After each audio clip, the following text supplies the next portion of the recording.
Did your dog catch it in time? Was it able to hit it? What's up, guys? So, I'm here to talk about targeting and what it actually entitles. It's not just about placement on the body and everything.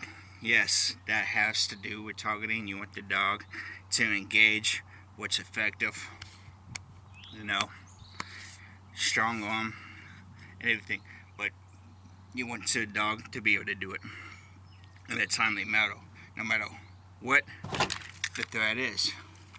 So, if I'm sitting here and I'm a threat, remember, this doesn't represent a tool for pressure. This represents a tool for harm, a threat, something that's dangerous to you and that dog, right? So, if I'm sitting here, this is why I don't like the decoy shuffle, because it's a dramatic move. You think, I have to do this first. You don't just go like that with the decoy shuffle. You make dramatic movements that encourage the dog to want to engage, right? So that's why I don't like the decoy shuffle. But with that, the movements, the timing, if I'm back like this, if I'm coming back and I'm actually a threat and I want to hit you with force and I come like that, that is when that dog should target. That's when that timing is right. You don't wait till I'm here because I'm a threat. That dog comes in and it engages, it has to target right to keep me from hitting it. If it comes in and it meets me halfway, then it's got me, right? So targeting is about the timing as well. Perfect timing. Now, that's with something that you're swinging. Now, what about other threats? What if I do that?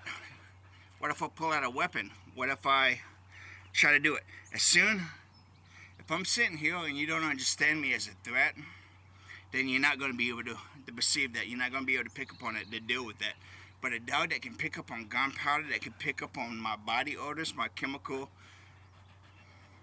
output, my hormonal output, that tells you that, hey, I'm about to do something violent, my mind's changing, my mind's thinking a bunch of things, I'm nervous, I'm anxious, I'm going through anxiety, all this. If I go to reach, see how my hand goes? If I go to reach that, that's when that dog comes, and that dog should engage right there. I should not be able to go full like that. That's about as close as I should be able to get to aiming my weapon at you. That dog, as soon as I'll pull out like that, that dog, before I even have the chance to aim, is right there. And it doesn't, try not to get it to target or engage from the inside. Don't get it so that I can forward on it and pull it in to me. Get it so that it targets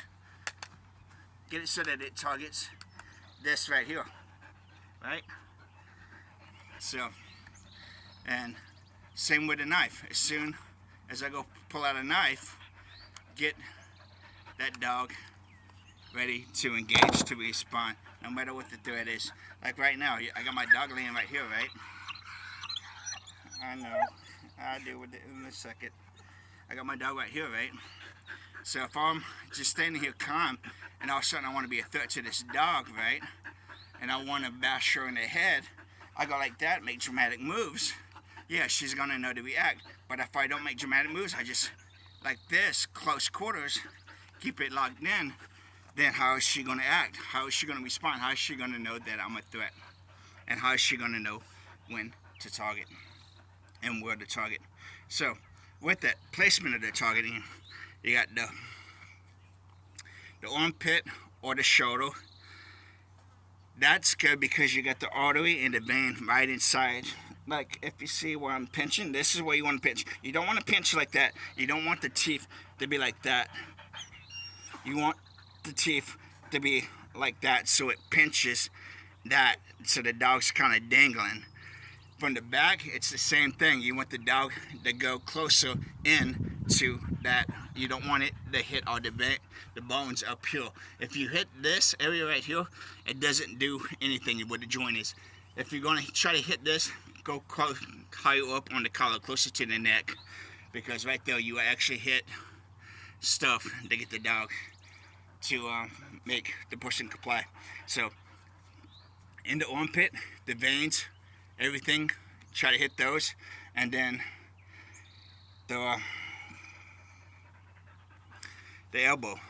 But you don't want to hit it forward, because if my canines, see how my canines, they punch in on the back of the elbow, all that's doing is bone. If I do it the other way around, notice the difference. I'm pushing in on arteries, veins, nerves. So if you do it from that way, so the dog comes in and its teeth engages like that from the back. So, because if it comes in like that, all it's going to do is hit the bones. The wrist, anything, because if it's got the wrist, and I'm sitting here and I'm trying to engage, the more pressure it puts on it, the harder it's going to be for me to pull that trigger. And also, if the dog's pulling, you can see the photo I have on my page. If the dog's got me engaged and pulling, I can't bend my wrist in enough to be able to shoot the dog. If this is the dog's length right here, I'm shooting, if I'm able to pull that trigger, I'm shooting maybe the lower back leg, if that, behind it, depending on, and that right there is a little bit longer than most dogs. So that wrist, and do it so when they bite, engage, they pull me around. That way, if they got me like this, right, and I go to try to hit them, see how I can't quite hit unless I over exaggerate that distance and push into it. And if I do that, I'm getting put off of balance, especially if it's pulling. I got a better chance of falling. That's why even at the front, I'm still off a little bit, because it's pulling me like this. Even if I try to move with it, the whole time I'm going to be fighting and moving, I'm going to be running. So it's effective to pull. Pushing is more so with the bicep, and it comes in and the dog just bites and holds, and it sits there and it goes in. Like it pushes the bite, and that's the only thing that's the push. Because once you do that, the dog can't push anymore.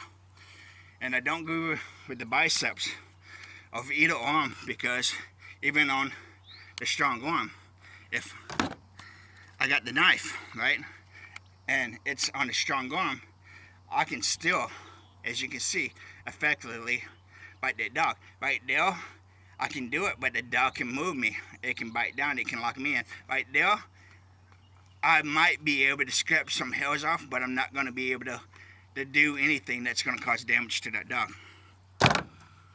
So, with that, questions, comments, or concerns, drop them below. Till next time, guys.